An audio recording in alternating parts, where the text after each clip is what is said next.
So the problem with these early 03, 04 style Seadoo GTXs is they use this J-pipe for an exhaust system.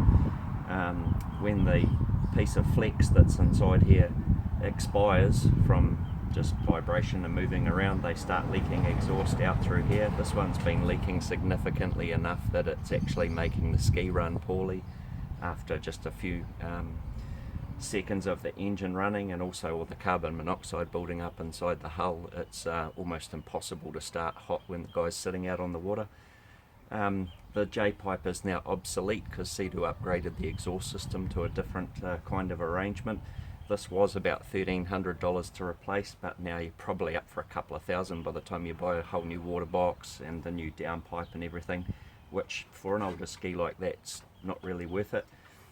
What we do is we bell mouth out the inside of the J-pipe, which you can see here I'm sort of halfway through doing, and then we'll run a light weld around the outside. That completely seals the unit back up again. Although it takes the flex out of it, there's still a flexible joint between the water box and the muffler, so we've had no problems with doing these for probably the last 5 years now.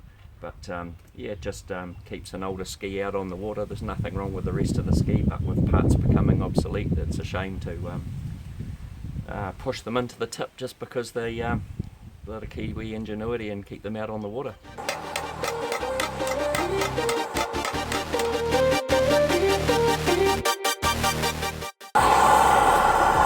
So that's the bell mouth all ready for welding.